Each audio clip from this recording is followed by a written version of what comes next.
Hi, this is Paul. Just got out of the car. Just finished up listening to Rod Dreher and Jonathan Pageau talk about Rod Dreher's new book. Haven't read the new book.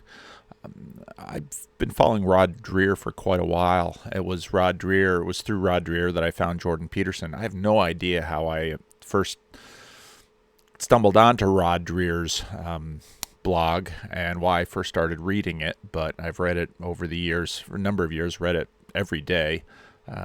Over the last few years, haven't read it anywhere near as much. But just a quick hot take from this conversation. It is a conversation that I thought was really important and well worth listening to. The thing I thought about, one of the things that I've really learned from Jonathan Pageau and what he said here. He's talked about, life at the margins and life at the fringe. You take the dragon into the city and it's no longer a dragon. Maybe you won't have a city. And just that bit of understanding that Pageau has faithfully laid out, and I think laid out quite successfully, about the fringe being the fringe and the center being the center. I was reflecting on that, and of course, I grew up as a minority in Paterson. And it's a majority white country, but being white in Paterson, where I grew up, was a minority. Minority in the Dominican Republic. I've always felt myself sort of on the fringe, and I when I look at the anxiety about the soft totalitarianism, I think it's true. I'm not disagreeing with anything that they say. I guess the one thing that I think of is that it's sort of always been true, what I've seen in my life. When people come around and they talk about systemic racism, I think, yeah, that's always been here. And marginalization, yeah, there's always a margin and there's always a center. And I've, in my experience, always seen Christians sort of at the margin. When Christianity, I'm not even going to do this. I stopped the recording. I do that often. Trying to get my thoughts together, not waste your time. One of the things that Jonathan Pageau often says is that Christ fills it from the center to the edge. And how does he do it? One of the things I was thinking about listening to them was part of my take with Dreher with his Benedict option was, well, I remember the Christian Reformed Church, I don't remember it before World War II, but I had a sense of that church before the walls came down, before the war encouraged the soldiers to come back and join the mainstream, either the main line or the evangelical mainstreams. And the CRC, of course, loves the moniker. You can hear it at Calvin College a lot. There's not one square inch of this world that Christ doesn't cry out or claim it is mine. That Abram Kuyper quote.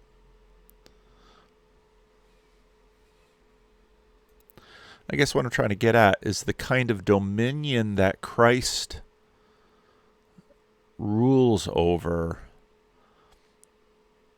is both the dominion of Creator and dominion of the crucified. And he is crucified outside the city. And he is mocked. He is the fool on the cross. And he is the despised on the cross. And he, when Pageau talks about Christ filling up the hierarchy and going from center to edge and back again, that's the drama of the gospel. And it's right there in Philippians 2.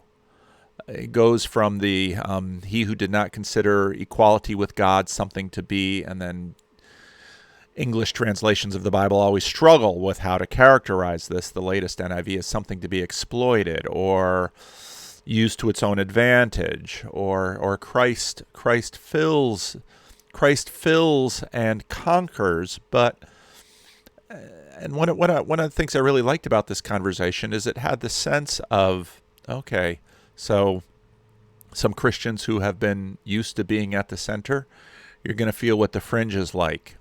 It's not an unhealthy thing. I appreciated how both of them talked about COVID, and both of them talked honestly about COVID in terms of, has this made my Christian life better? Have I been more disciplined? Well, maybe you have and maybe you haven't. But one of the things that I've learned in my life is what Rod Dreher noted, and that made me want to read the book, because any stories that show at some point the meeting of our greatest happiness at the times of our greatest sufferings, those are stories I always read. You know, the Apostle Paul says a very strange thing, that the angels, the epithumia, that for the Apostle Paul is often a word about sin. Your problem is your epithumia, your over desires. And you can listen to a bunch of Tim Keller sermons about that. But your over desires, and then it's used of, that word is used of the angels, because that's the fascination that they have with our humanity. Because unlike the angels, we stumble, we fall, we suffer, we become victims of one another. And the miracle of redemption is that Christ takes that suffering and can make a glory greater out of it than could happen without that suffering. And that's what we see in our lives. And Jonathan Pageau was talking about it, about how people, you know, and I've seen this, what Jonathan said is exactly right. I have never seen a Christian that takes my breath away in admiration who hasn't deeply suffered.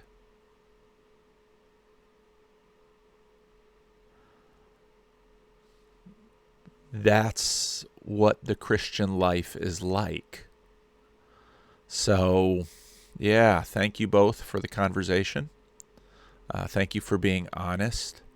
And again, if you're in a little bit of a panic because you're going to be taken involuntarily to the fringe, don't despair. Christ is crucified outside the city wall. He is wearing the spittle of his mockers. He is jeered at. He is laughed at. The sign that says King of the Jews is intended to be a mockery, but again, Pageau always talks about that double inversion. So the one piece of advice I have for you is, if you find yourself on the margin, whether, you know, let me say it this way. If you think you don't belong there, well, the maker of the world didn't belong there either, did he? But that's where we placed him. And in that placement, he conquers all. And, you know, I'd made comments about Alex Jones and Kanye West, and comments on Twitter. I give some more of these hot takes on Twitter usually. Comments about, you know, the Alex Jones types. I talk to them every day. Well, how do I talk to them every day? They come up and they knock on my door, and sometimes they ask for $5, and sometimes they just want to talk, and they're never wearing a mask. But it's here in these marginal places that that Christ reveals himself in some, to me, places, ways that make that keep the center, that gain perspective, that affords perspective to the center, that says, you know what, these places of power, these places of where people are full of themselves, these rooms in which people think they run the world, Christ laughs at them, and he laughs at them from the cross. Because, yeah, you know, today you'll be with me in paradise, he says to the guy on the cross next to him. And so, yeah, I liked how Rod Dreher ended this. This is not an optimistic video. I'm a Calvinist. I'm not an optimist, but I am hopeful, because Christ always wins. He always wins.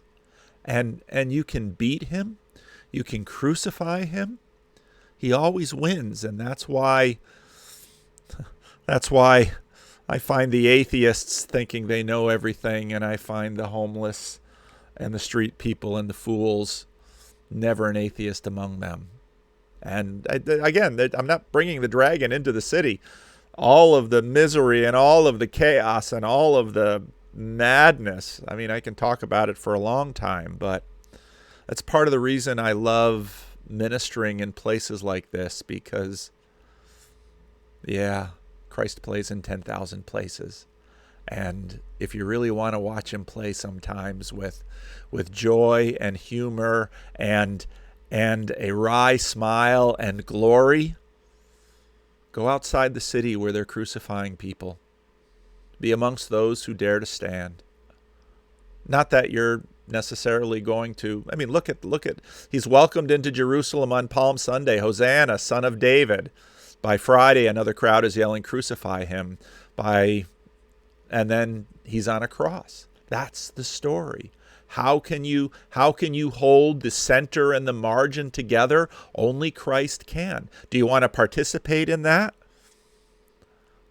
Learn to participate as Christ does. Well, how do you do that? Well, you love your neighbor all the way up to and including your enemy. Another take from this video with Rod Dreher talking about, those who were being tortured. How did the Christians survive it? They worked hard not to hate their torturer. Look at Dr. King. You work hard not to hate Bull Connor and the cops with dogs and fire hoses. This is how you endure suffering. This is how you participate in the completion of the world with Christ the King and Christ the crucified. It's the most published, translated, commented, talked about book in all of human history, and yet it's always fresh, always new, doesn't go away. You can't stop it. You can't destroy it. That's the thing. That's the story.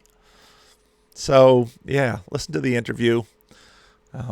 Pick up Rod's book if you want to. Sounds like a good book. And just want to say thank you to both Rod Dreher and Jonathan Pageau for the work that they're doing.